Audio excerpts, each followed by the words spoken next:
Oh yeah, 5-0 baby, 5-0, woo! Yeah.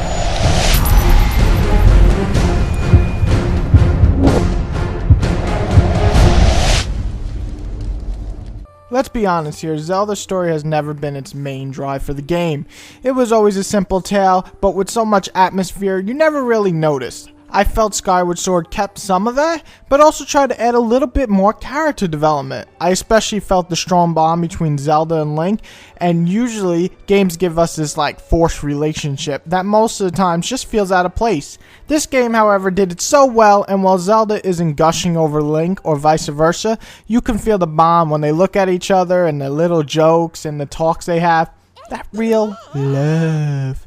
My main problem with the story would probably be the voice acting. I said this with Twilight Princess, and I'll say it again. Does Link need a voice? I don't think so. Would I like him to have one? Sure. Now everyone else? Yes. I want voice acting. Gaming has advanced so much in the past few years that voice acting has improved with it. Sure, we get some pretty shitty ones like Final Fantasy, but the majority of voice acting has definitely improved, so it should be no different with Zelda. It's not a point that the game makes it any less amazing, but it would be nice to see this in future titles for Zelda. Overall, the story presentation is probably the strongest in any Zelda game that I played.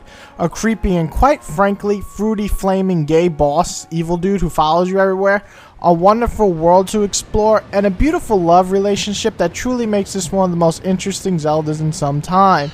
So while the story won't go down as one of the best in history, it will go down as one of the most enjoyable adventure tales.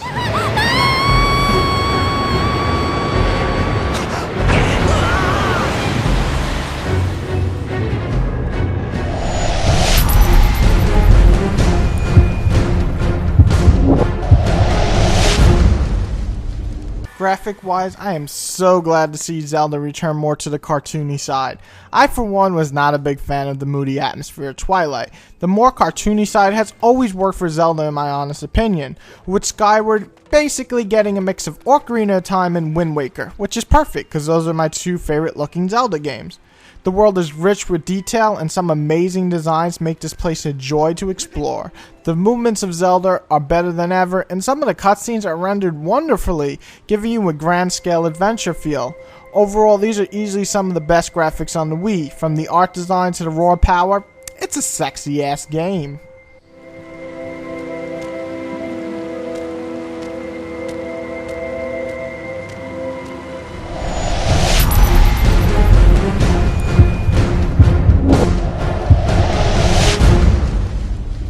Gameplay-wise, Zelda mostly sticks to its roots. Exploring, puzzle solving, and sword combat all stay intact. You get a trusty shield, slingshot, bows, bombs, and so on to spice up the game against enemies and of course solve puzzles. Link also gets a flying sidekick bird, which reminds me of Avatar. Once you jump off, you call for your birdie and you fly around in this hub-type world. I do love the feel of the flying, though to be honest, it's really not a crucial part of the entire game and basically results in just getting you to point A to point B. The combat of Link may look the same, but I assure you it feels very different. With each stroke of the Wii Motion Plus, Link will use a different strike from a different angle. If you slice downward, he'll slice downward. You throw your hands to the left, you'll see Link do the same. And while it sounds badass already, the real joy comes from getting into a fight.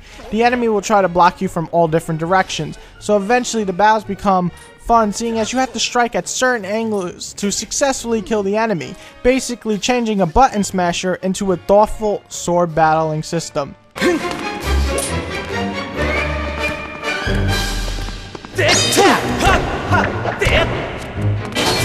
Though on the flip side, I like to mention some of the controls of the side weapons are a bit iffy. I had trouble sometimes using my bow or whip.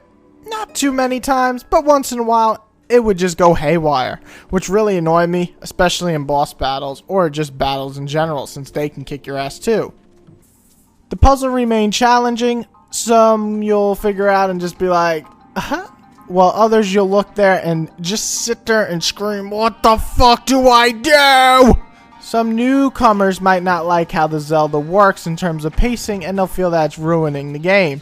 But as long as you understand how Zelda works and that these puzzles actually take time to figure out at times, you're going to enjoy almost every single puzzle, as I did. Then there are chances to explore the world that they present to you in the game, and that really is a big draw to a lot of fans. You'll basically get to travel in like volcanoes, deserts, ships, and so on, and get to explore the world of Zelda, and that's one of the most fun things in the game. Zelda Skyward Sword doesn't try to reinvent the format of the Zelda game. Instead, it tries to improve to the best of its capabilities. I sure as hell will have a lot of trouble going back to the older Zeldas that are basically button smashers in terms of combat, with the precise feel of sword combat in Zelda Skyward Sword. The Wii Motion Plus controls were made just for Zelda in my honest opinion, so while Zelda doesn't take huge leaps in innovation, it does take a nice upgrade in the action department.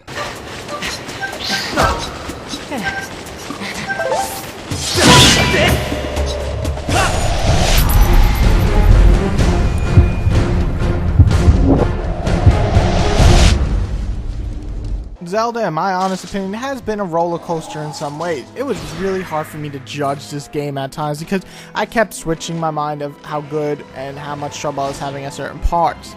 I'll be honest though, Zelda is absolutely one of my favorite games of the year. Its colorful and cheerful world mixed with a grand adventure scale and swift combat make it a blast to play.